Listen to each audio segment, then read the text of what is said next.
क्योंकि हमारा टॉपिक है यहाँ ऑब्लिक ट्रायंगल्स। हमने डिस्कस किया था प्रीवियसली कि the triangle which are not right angle they are oblique triangle. और ऐसे ट्रायंगल को सॉल्व करने के लिए हमें प्रीवियस जो ट्रिग्नोमेट्रिक फंक्शन हमने राइट एंगल ट्रायंगल के लिए डिस्कस किए थे वो यूज़ नहीं कर सकते।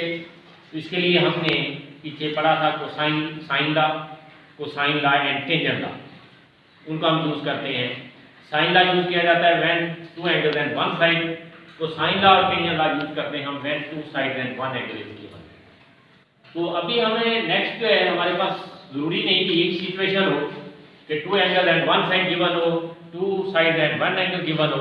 ये भी हो सकता है कि थ्री साइड्स आर गिवन, कि तीन साइड दी हुई हो और बाकी जो थ्री अननोन एंगल्स हैं वो हमें फाइंड करने हो।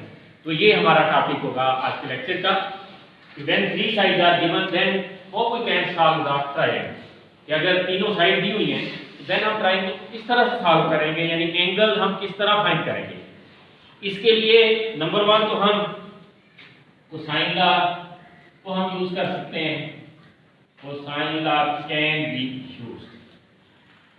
और नंबर टू कुछ तय हम फार्मूलाज डिस्कस करेंगे, तो हाफ एंगल फार्मूलाज कहेंगे उनको हम।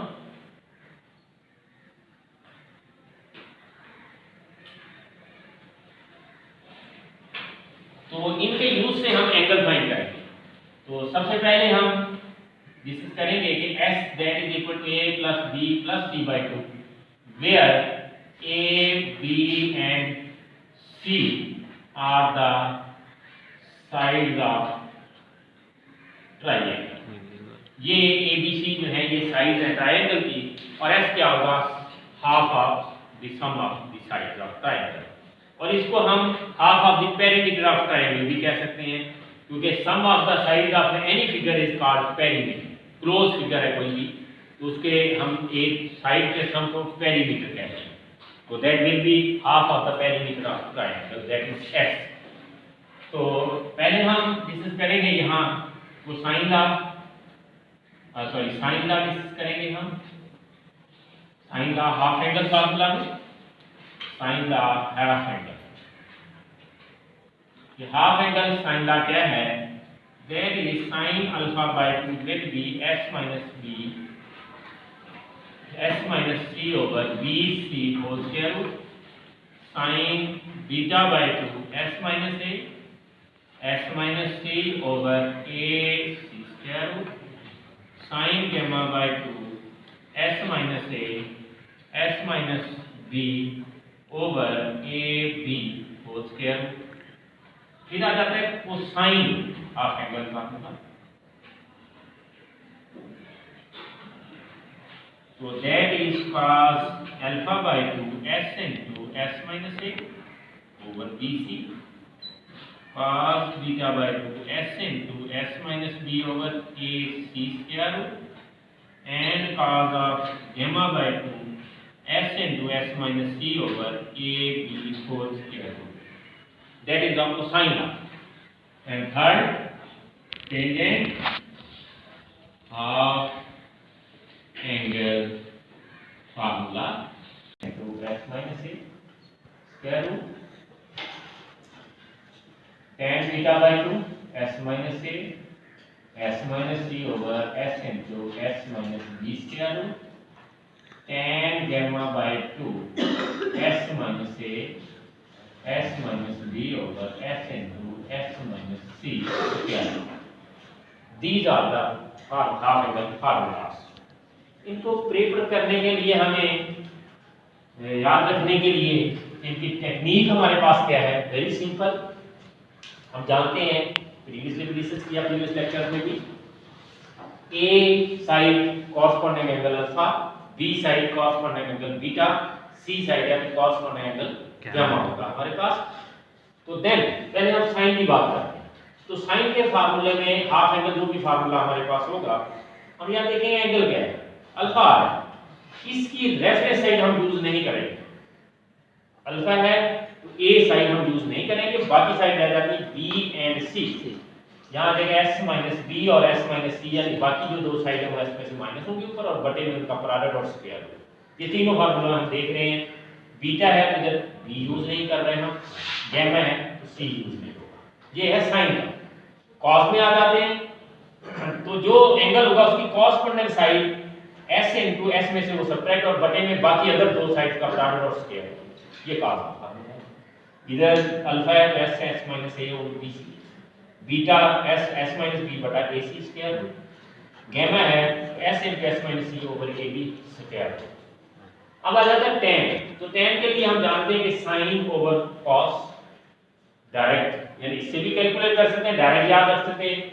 अल्फा ये साइड तो ऊपर बाकी दो साइड से s में से माइनस होगी, नीचे इसकी कॉरस्पॉन्डिंग साइड पर बटे में s भी होगा साथ। ये हमारे इन फार्मूला को प्रिपेयर करने की, ज़हन में रखने की टेक्निक होगी जिसके मुताबिक हम इन फार्मूलोज को यूज कर सकते हैं। तो अभी हम जरा नेक्स्ट एक्सरसाइज 12.6 पे चलेंगे। तो वहां फर्स्ट 5 क्वेश्चन के अंदर उसने कहा हुआ है कि सॉल्व द फाइव ट्रायंगल्स इन विच ये 3 साइड गिवन, तो हमें 3 अननोन एंगल जो है हम फाइंड करने होंगे। ये हमें क्वेश्चन नंबर 1 to 5 को बता रहा है।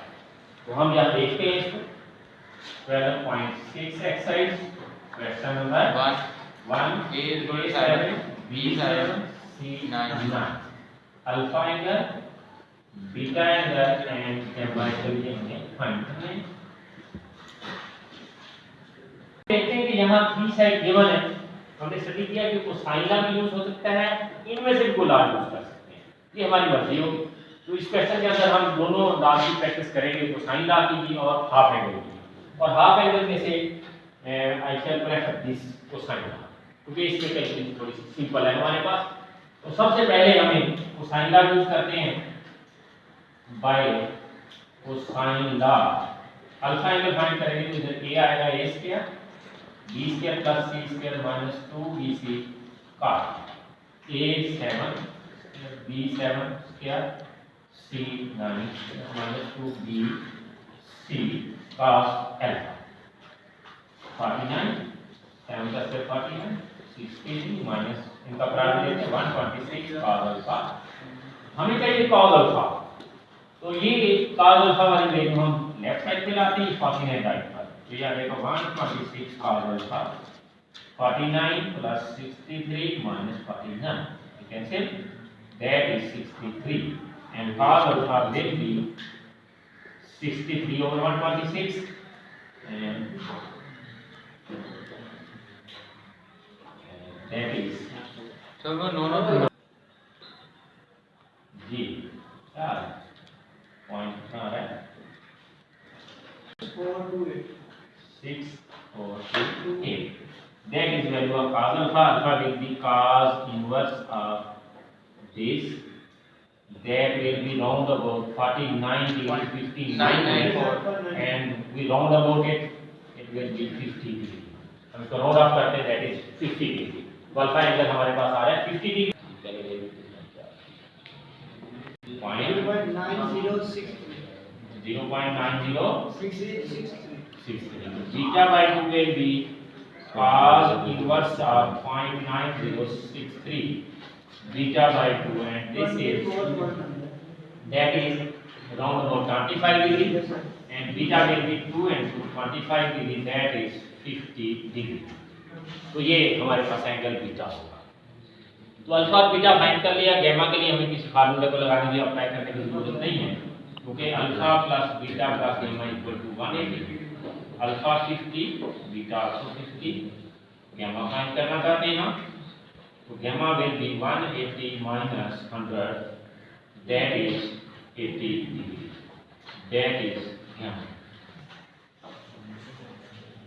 एंड देन उसके a equal to 37.34, b 3.24, c equal to 35.06।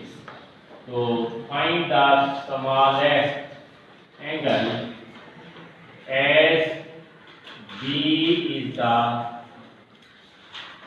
smallest side, so beta is the smallest angle. क्योंकि b साइड स्मॉलेस्ट है, उसका रेफरेंस एंगल जो कि बीटा बनता है, that will be the smallest, तो इट मीन हमें बीटा एंगल फाइंड करना होगा। तो देन हम यूज करते हैं beta is the smallest angle, then find cosine law, हम कोसाइन लॉ यहाँ यूज करते हैं। तो then b square will be c square plus a square minus 2ac cos of beta. b is 3.24 square, c is 35.06 square, a is 37.34 square minus 2a 37.34, c 35.06 and cos of beta जो कि हमें find करना चाहते हैं। तो simplify करते हैं हम इसको 10.49 ओके, 29.2036 पूरा 2036 यार ऐसे बोलते हैं। पॉइंट के बाद ना याद रखें। यस 1394.2756 ओके, इनका प्रोडक्ट इज 28.2808। तो अब हम देखते हैं हमें बीटा फाइंड करना है, तो ये वाली वैल्यू हम लेफ्ट साइड पे लाते हैं और ये वैल्यू राइट पर।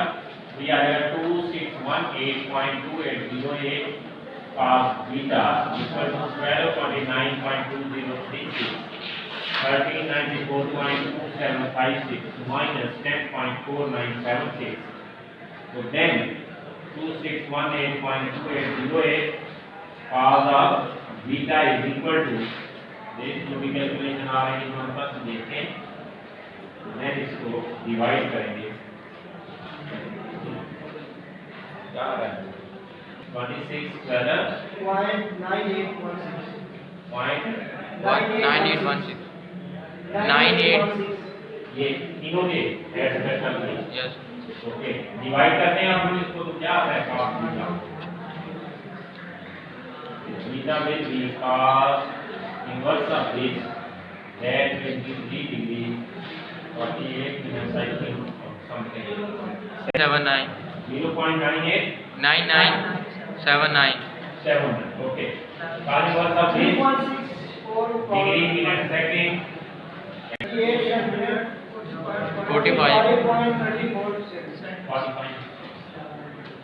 कितना आप देख सकते हैं यहाँ